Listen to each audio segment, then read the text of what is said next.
ဘယ်သိကံဆိုတာတယောက်နဲ့ယောက်တတ္တဝါတဦးနဲ့တဦးတူသလားမတူဘူးလားတခါတခါတမေတဲ့မွေးတော်မှာကံအကျိုးပေးတယ်မတူတော့အိုးချမ်းသာတဲ့သူနဲ့ဆင်းရဲတဲ့သူမောင်နှမအချင်းချင်းတော့ညီမျှရဲ့လားပြိတ္တမညီမျှတဲ့ကံတရားတွေအပေါ်မှာလိုက်ပြီးတော့ခံစားနေမဲ့အစားကိုယ့်ထက်သာရင်မုဒိတာပွားပေးသူ့လိုကိုမဖြစ်ရကောင်းလားဆိုပြီးတော့ကိုလည်းအားမလို့အားမရမဖြစ်နဲ့ပြိတ္တရဲ့သူ့လိုဖြစ်ခြင်းသူ့ကံကိုလိုက်ပြိုင်နေမဲ့အစားကိုယ့်ကံကိုပဲအကောင်းဆုံးဖြစ်အောင်ပြင်လိုက်ရင်မကောင်းဘူးလားကံဆိုတာပြိတ္တရဲ့အလုတ်ကိုပြောတာပါပဲကံဆိုတာဘာကိုပြောတာအလုတ်ကိုသာကောင်းကောင်းလုပ်ပြီးတော့ပြင်လိုက်ကြစမ်းမှာကံကိုပြင်တယ်ဆိုတော့အတိတ်ကံနဲ့ပစ္စုပန်ကံအတိတ်ကံကကြံခဲ့ပြီဆိုတော့ဘာပြန်လုပ်လို့ရသေးတယ်မရတော့ဘူးမရတော့ပြင်ရမယ်ဆိုရင်ဟောဒီလက်ရှိပစ္စုပန်ကံဟာကိုယ်ပိုင်ကံပဲလေပစ္စုပန်ကံကိုသာအကောင်းဆုံးပြင်လိုက်ရင်ပရိသတ်ရဲ့ကိုယ်ကံနေလဲကိုလိုချင်သလိုဖြစ်လာနိုင်လားမဖြစ်လာနိုင်ဘူးလားကြောင့်ကံဆိုတာပြန်ရမှာလားပြင်ရမှာလားကံတတ္တဝါတွေဗုဒ္ဓဘာသာမှာကံကံရဲ့အကျိုးဆိုတာရှိလားမရှိဘူးလားပရိသေကံတရားတွေမတူတော့အကျိုးပေးတွေလည်းမတူဘူးကံဆိုတာအလုတ်ကိုပြောတာစေတနာကောင်းကောင်းနဲ့လုပ်ခဲ့တဲ့အလုတ်တွေမှန်သမျှကံကောင်းတာပဲဖြစ်တဲ့အတွက်ကြောင့်ကိုယ်ကံကိုယ်သာစိတ်ကောင်းစေတနာကောင်းလေးတွေထားပြီးတော့ပြုပြင်လိုက်မယ်ဆိုရင်ပရိသေကံကောင်းမှုဆိုတာအချိန်တန်ရင်အခွင့်တန်ရင်ရောက်လာလားရောက်မလာဘူးလားပြန်ရမှာလားပြင်ရမှာလားဗုဒ္ဓဘာသာမှာကံကံရဲ့အကျိုးကအရေးကြီးလားအရေးမကြီးဘူးလားအရေးကြီးတယ်နော်အဲ့တော့ကံတရားတွေကိုသေချာတွေးကြည့်တော့ပြိဿရဲ့လူတွေရဲ့ကံတရားဆိုတာလေ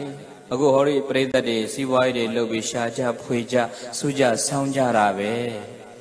ဒါပေမဲ့တကယ်တမ်းကျတော့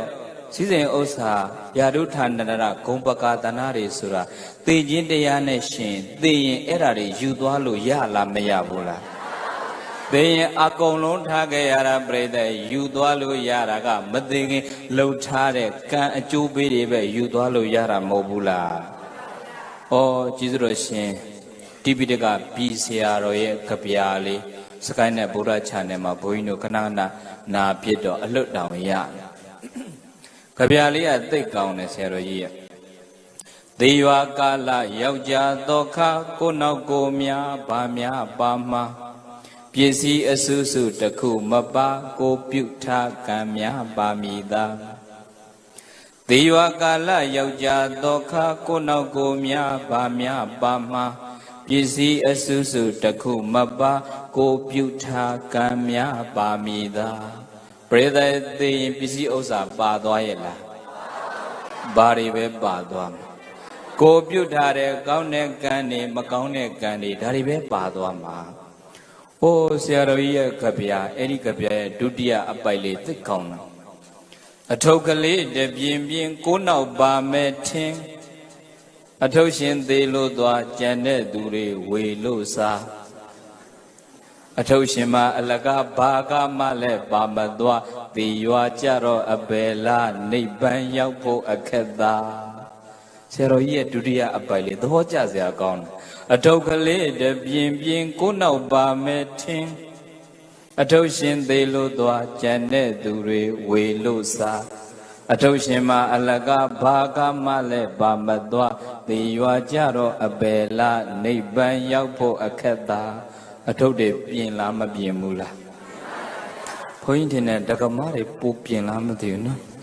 ခုရန်ကုန်ကလာတဲ့အဖွဲ့တွေ18လမ်းအုပ်စုတွေဥမာနိတရဲ့အဖွဲ့ဒကာတော်မတွေမန္တလေးဖျားဘူးလာတာဘုန်းကြီးတင်တယ်သွားမှာကတညာအိတ်နှစ်ညာအိတ်ခရီးထုတ်ထားတဲ့အထုပ်က4-5တုပ်လောက်ပါလောက်တဲ့ဒကမတွေ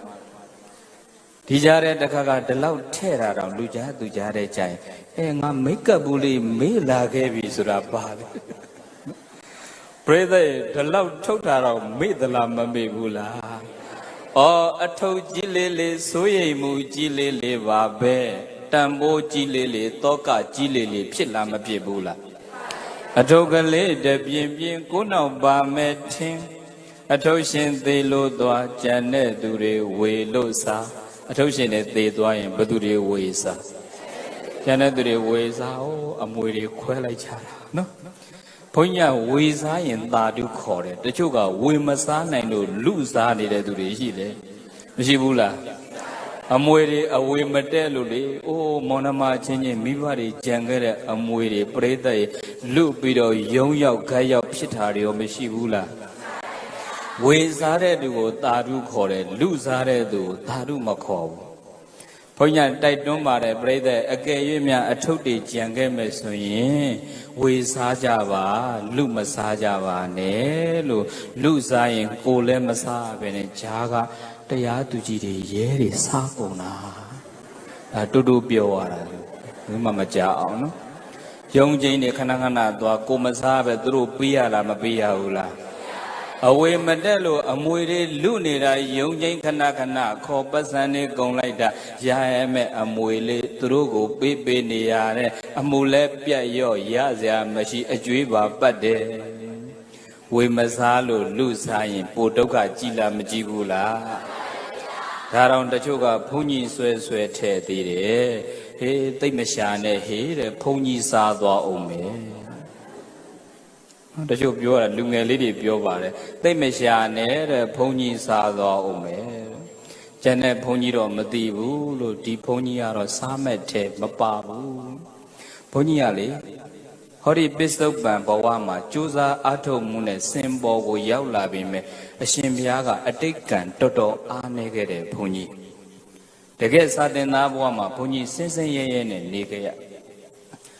စင်စင်ရဲရဲနေခဲ့တဲ့အပြင်ပြိဿဆွမ်းငံသွားရင်ဟင်းကောင်းဘယ်တော့မှမရဘူးပဲခူးသာသနာမန္တန်မှာနေတယ်ကစွန်းရွက်ရေလုံပြုတ်ပဲကလေးပါပြုတ်ဒါနဲ့ပဲဖုံးပေးခဲ့ရအတိတ်ကဒါနတွေနဲတော့ဘုန်းကြီးလည်းမွဲလားမမွဲဘူးလား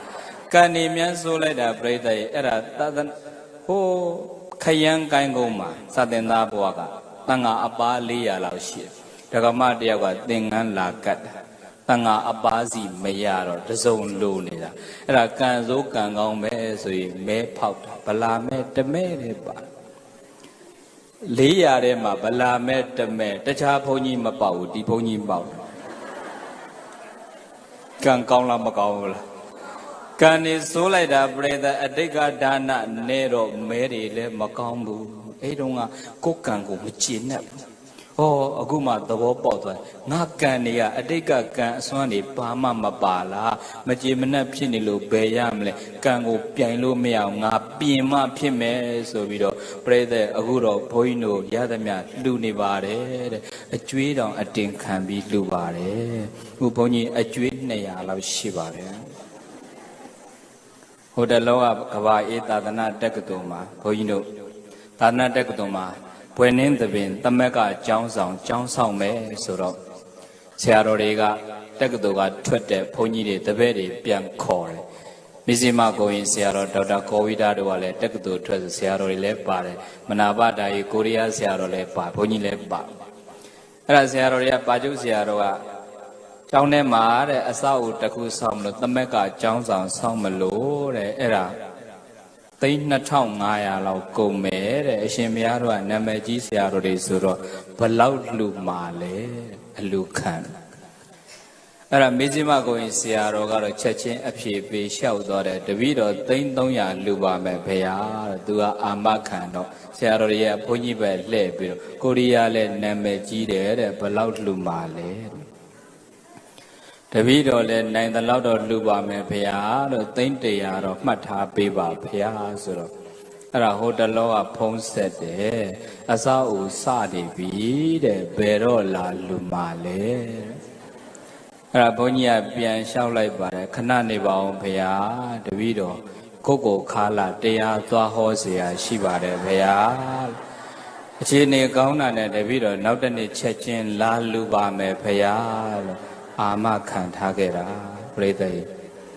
ချင်းနေကောင်းရဲ့လားမသိဘူးဟောရည်နေတော့မဟုတ်တော့တော့ရည်စရာပြောတာပါပြိဿတကယ်အကျွေးရှိပါတယ်ကြည်တော့ကြည်ပါပြီ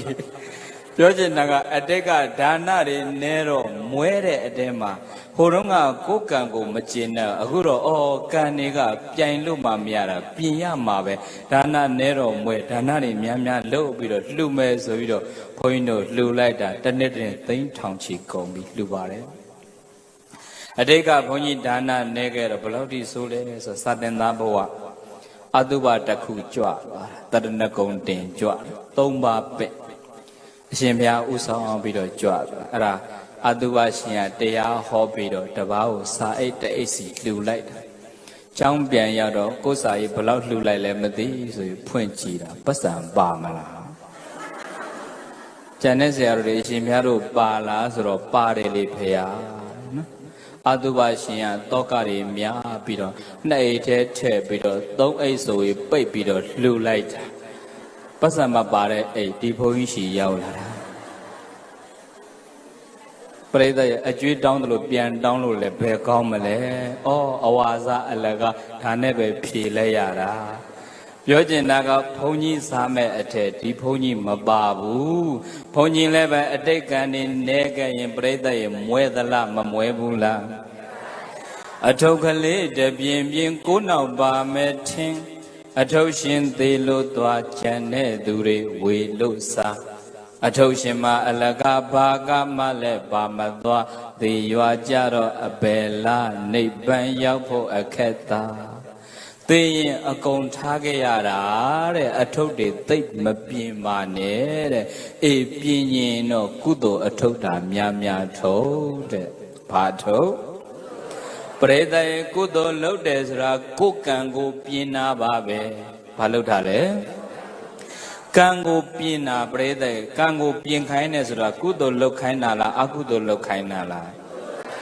ကုသိုလ်တွေများလာတဲ့တနေ့ကိုယ်ကံတွေကလည်းကောင်းလာတော့တာပရိသတ်ကံနေဆိုတဲ့ကံနေနေနေဆိုတာကုသိုလ်အားနည်းနေလို့ဖြစ်တာဆိုတော့ကံမြန်ဆိုပြီးဆိုရင်ကုသိုလ်တာများများလုပ်